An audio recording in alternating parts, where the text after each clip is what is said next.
नमस्कार प्यारे बच्चों। अब आप इस विषय के वीडियोस एक साथ भी देख सकते हैं। इसके लिए YouTube में मेरी चैनल सर्च करके चैनल में जाके प्लेलिस्ट में जाना होगा। तो बच्चों, इस वीडियो में हम सीखेंगे हिंदी कक्षा 6 का पाठ नंबर 2, अनूठे इंसान का भाषा सज्जता। और भाषा सज्जता में आज का हमारा टॉपिक है कहावतें।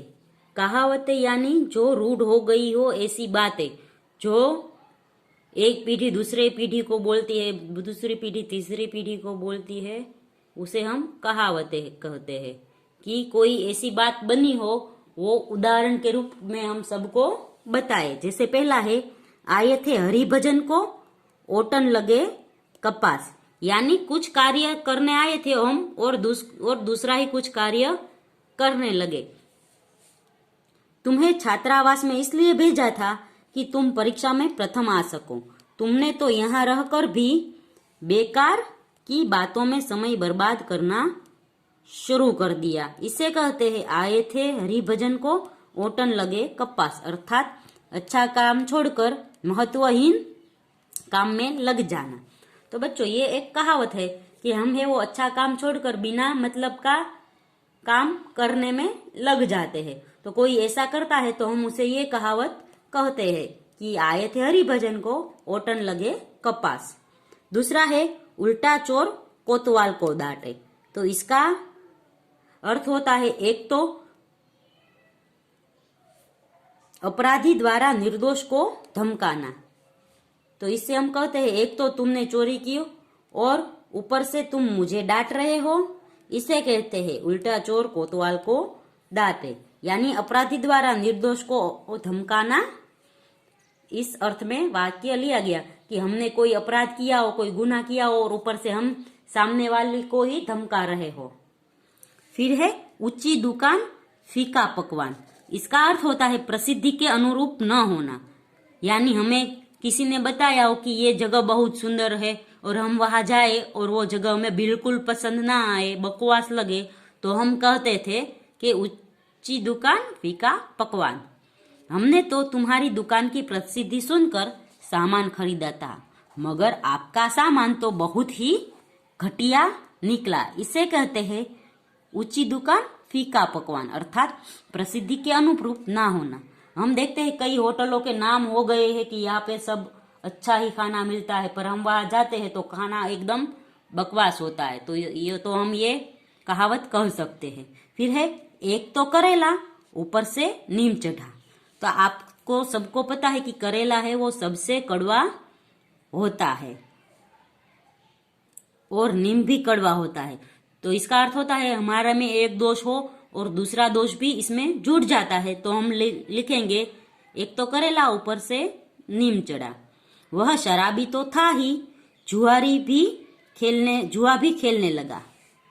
यह तो वही बात हुई, एक तो करेला ऊपर से नीम चढ़ा। यानी एक बुराई तो थी ही, दूसरी जुआ खेलने की बुराई भी लग गई।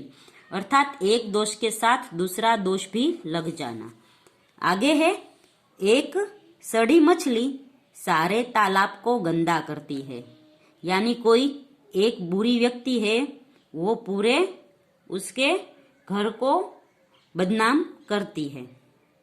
जब से धनराज हमारी कक्षा में आया है, उसने कई बार चोरी की है। उसकी देखा देखी कई लड़के भी इस लत में पड़ गए। ठीक ही कहा है, एक सड़ी मछली सारे तालाब को गंदा करती है। अर्थात एक बुराई के कारण सबकी बदनामी होना। फिर आगे का है, कंगाली में आटा गीला। यानी मुसीबत पड़ती है, उसमें ज्यादा मुसीबत आए तो हम कहेंगे कंगाली में आटा गीला। जैसे हमारे घर में खाने को कुछ ना हो और ऊपर से मेहमान आ जाए। गंगू पहले ही बहुत निर्धन था। छोटी सी नौकरी में बड़ी मुश्किल से गुजारा कर रहा था। अब तो वह भी छूट गई। इसे कहते हैं कंगाली में आटा गीला। अर्थात मुसीबत में और मुसीबत आना। फिर आगे की कहावत है, कहा राजा भोज कहा गंगू तेली। तो इसे हम तभी उपयोग में लेते हैं कि एक व्यक्ति बहुत अच्छा हो, एक व्यक्ति बहुत बुरा हो, एक व्यक्ति बहुत धनवान हो, एक व्यक्ति बहुत निर्धन हो। उस साधारण गायिका की तुलना लता मंगेशकर से करना उचित नहीं। कहा राजा भोज, कहा गंगू तेली, अर्थात दो व्यक्ति की स्थिति में बहुत अंतर होना। आगे है कोयले की दलाली में हाथ काला, उसका साथ छोड़ दो, पूरा गुंडा है, कहीं तुम्हें भी ले बैठेगा। जानते नहीं कोयले की दलाली में हाथ काला होता है, अर्थात बुरे के साथ रहने पर हम भी बुराई मिलती है, हमारी भी बुराई होती है। फिर है घम चमड़ी जाए पर दमड़ी न जाने, यानी बहुत कंजूस होना। सेठ मोहनदास कई दिनों से बीमार है, फिर भी अस्पताल नहीं जाना चाहते थे। उनके लिए तो चमड़ी जाए पर दमड़ी न जाए, अर्थात कंजूस व्यक्ति कष्ट सहन कर लेता है लेकिन पैसे खर्च नहीं करता। आगे है जो गरजते हैं सो बरसते नहीं। कमल ने इस बार 100 मीटर की दौड़ में प्रथम स्थान प्राप्त करने का दावा किया था। वह प्रथम तो क्या, तृतीय भी न आ सका। इसे कहते हैं जो गरजते हैं वो बरसते नहीं, अर्थात जो डींग मारते हैं वे काम नहीं करते। आगे है नाम बड़े और दर्शन छोटे। तुम्हारे विद्यालय की बहुत प्रशंसा सुनी थी, पर आकर देखा तो पढ़ाई का स्तर कुछ भी नहीं। इसे कहते हैं नाम बड़े और दर्शन छोटे, अर्थात प्रसिद्धि अधिक किंतु तत्व कुछ नहीं।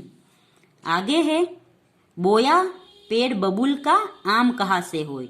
तो इसका अर्थ है अगर हम बुरे काम करें तो हमारे साथ बुरा ही फल आएगा, और यदि अच्छे काम करें तो अच्छा फल आएगा। सारे साल तुमने पढ़ाई तो नहीं की, अब उत्तीर्ण होने के सपने देख रहे हो।